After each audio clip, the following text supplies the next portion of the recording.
തിരുവനന്തപുരത്തെ മടവൂരിൽ കാൽനട യാത്രക്കാരായ അമ്മയെയും മകളെയും കാർ ഇടിച്ചു തെറിപ്പിച്ചു. അമ്മ സബീന അപകട സ്ഥലത്ത് വെച്ച് മരിച്ചു.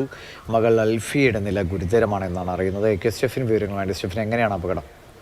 ദിവിഷ്, രാത്രി 8 മണിയോട് കൂടിയായിരുന്നു ഈ അപകടമുണ്ടായത്. പള്ളിമേടയിൽ വീട്ടിൽ സബീന 39 വയസ്സുകാരിയാണ്. അമ്മയും മകളും ഒന്നിച്ച് വീട്ടിലേക്ക് നടന്നു പോകുന്നതിനിടയിലാണ് ഈ അപകടമുണ്ടായത്. റോഡ് ക്രോസ് ചെയ്യാൻ ശ്രമിക്കുന്നതിനിടയിൽ വാഹനം വന്നിടിക്കുകയായിരുന്നു എന്നുള്ളതാണ് നമുക്ക് മനസ്സിലാക്കാൻ കഴിയുന്നത്. ദൃക്സാക്ഷികൾ പറയുന്നത് ഈ വാഹനം അമിത വേഗത്തിലായിരുന്നു എന്നുള്ളതാണ്. റിട്ടയർഡ് മിലിറ്ററി ഉദ്യോഗസ്ഥനായിട്ടുള്ള സാബു 65 വയസ്സുകാരനാണ് ഈ വാഹനം ഓടിച്ചിരുന്നത്. ഒപ്പം അദ്ദേഹത്തിൻ്റെ ഒരു സുഹൃത്തും ഉണ്ടായിരുന്നു. ആ വലതുഭാഗത്ത് ചേർന്നവർ നടന്നു വന്നിരുന്നു. റോഡ് ക്രോസ് ചെയ്യുന്നതിനിടയിൽ ഈ വാഹനം വന്ന് അവരെ ഇടിച്ചു. തുടർന്ന് അവർ കാറിന് മുകളിലേക്ക് തന്നെ വന്ന് വീഴുകയായിരുന്നു. തുടർന്ന് റോഡിലേക്ക് വന്ന് വീഴുകയായിരുന്നു. തല ഇടിച്ചാണ് വീണത്. അതുകൊണ്ട് തന്നെ ഗുരുതരമായി പരിക്കേറ്റിരുന്നു. ഈ സംഭവ സ്ഥലത്ത് വെച്ച് തന്നെയാണ് ഈ അമ്മ മരിച്ചത്. ഒപ്പം തന്നെ ഈ മകൾ അൽഫിയ 17 വയസ്സുകാരിയാണ്. ഇപ്പോൾ പാരിപ്പള്ളി മെഡിക്കൽ കോളേജ് ആശുപത്രിയിൽ ചികിത്സയിൽ കഴിയുകയാണ്. ഈ വാഹനം ഓടിച്ച ആളുകൾ അപ്പോൾ തന്നെ അവിടെ നിന്ന് ഇറങ്ങിയോ? അവരെ പോലീസ് പിടികൂടിയിട്ടുണ്ടോ? എന്താണ്, ഈ അമിതവേഗം തന്നെയാണോ, മറ്റെന്തെങ്കിലും കാര്യങ്ങളുണ്ടോ? ആളുകൾ ഒരുപാട് പേര് കണ്ടു നിൽക്കുകയാണോ അങ്ങനെ ഒരു ദുരന്തം ഉണ്ടാകുന്നത്?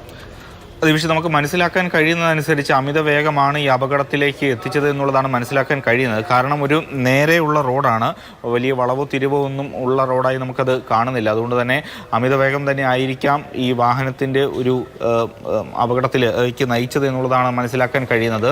ഒപ്പം തന്നെ ഈ റോഡ് ക്രോസ് ചെയ്യാനൊരു ശ്രമം ഇവരുടെ ഭാഗത്തു നിന്നും നടത്തിയിരുന്നു. പെട്ടെന്ന് ബ്രേക്ക് ചെയ്തപ്പോൾ അത് കിട്ടിയില്ല എന്നുള്ളതും പറയുന്നുണ്ട്. ഏതായാലും ഇനി വിശദമായ അന്വേഷണം പോലീസിൻ്റെ ഭാഗത്തു നിന്ന് ഈ അപകടവുമായി ബന്ധപ്പെട്ട് നടക്കേണ്ടതുണ്ട്.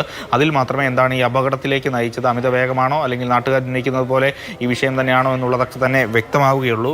ഏതായാലും അത്യന്തം ദാരുണമായൊരു സംഭവമാണ്. രാത്രിയിൽ വീട്ടിലേക്ക് നടന്നു പോകുന്നതിനിടയിലാണ് ഈ അമ്മയ്ക്ക് ജീവൻ നഷ്ടമായത്. മകൾ ഇപ്പോൾ ഗുരുതരമായി പരിക്കേറ്റ് ചികിത്സയിൽ കഴിയും. എത്ര സമയം കൊണ്ട് ആശുപത്രിയിൽ എത്തിക്കാൻ കഴിഞ്ഞു? ഡോക്ടർമാർ എന്തെങ്കിലും പറഞ്ഞോ കാര്യങ്ങൾ, സ്റ്റെഫിൻ? ഈ സംഭവ സ്ഥലത്ത് വെച്ച് തന്നെ ഈ അമ്മ സബീന മരിച്ചു. വലിയ ഗുരുതരമായി തന്നെ അവർക്ക് തലയ്ക്ക് പരിക്കേറ്റിട്ടുണ്ട് എന്നുള്ളതാണ് നമുക്ക് ദൃക്സാക്ഷികളിൽ നിന്നെല്ലാം തന്നെ മനസ്സിലാക്കാൻ കഴിയുന്നത്. അതുകൊണ്ട് തന്നെ ആ സംഭവ സ്ഥലത്ത് വെച്ച് തന്നെ അമ്മ മരിച്ചിരുന്നു. ഉടൻ തന്നെ മകളെ നാട്ടുകാർ ആണ് എടുത്ത് ആശുപത്രിയിലേക്ക് കൊണ്ടുപോയത്. ഉടൻ തന്നെ ഇപ്പോൾ ഏതായാലും ഈ രണ്ടുപേരും കസ്റ്റഡിയിലുണ്ട്. ഈ അപകടം ഉണ്ടാക്കിയ രണ്ടുപേരും പോലീസിൻ്റെ കസ്റ്റഡിയിലുണ്ട് എന്നുള്ളതാണ് നമുക്ക് ഈ ഘട്ടത്തിൽ മനസ്സിലാക്കാൻ കഴിയുന്നത്. ഏതായാലും പോലീസിൻ്റെ നടപടികൾ ആ തരത്തിൽ പുരോഗമിച്ചു വരികയുമാണ്.